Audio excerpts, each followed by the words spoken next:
Samahan niyo ako. Shoot tayo ng liga ng Beda versus Ateneo. Ako nga pala si Ed, the man behind Make It Count Sports. Samahan niyo ako. Shoot tayo. Sinimulan ko tong hustle na to kasi kahit nung bata pa ako, competitive at heart na talaga ako, and at the same time, mahilig ako mag-film.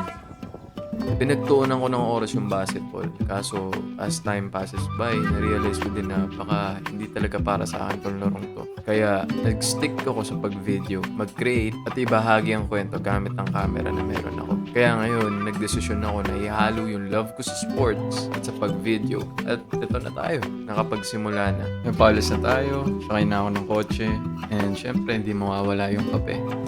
400 unleaded. Ngayong araw, na-invite ako sa Conflict of Law League. Magkalaban ng San Beda at Ateneo, kaya bakbakan talaga nangyari dito. Ayun, magsisimula na ako mag-video. Gamit ko yung camera ko na Sony ZV-E10 Mark II. Wala pa tayo masyadong lens, wala pa tayo masyadong equipment, pero nagsisimula na tayo dyan. Unti-unti makukuha din natin yan. Basta, syempre, magtsatsaga lang.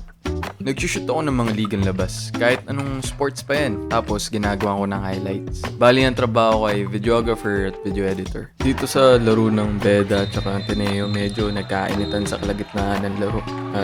Talagang competitive din ng mga tao, and this is what we cover. Yung mga gantong scenario, gantong league. Kasi makikita mo yung pusa ng bawat player para lang manalo sila. So, tapos na tayo sa shoot natin. It was a good game. Ang ganda nun nilaro ng lahat. That's it for today. Wrap up tayo dun. Check the video below.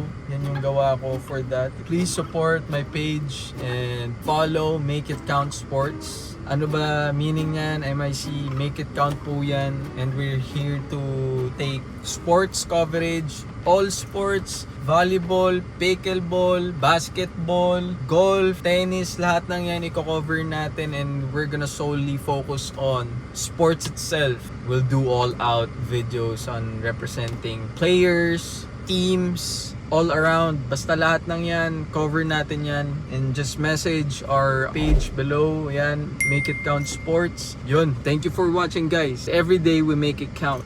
Let's go. Di ko pa alam yung tagline ko, yun lang yun. Bye! That's cold, but I'm at least like 2 in. Been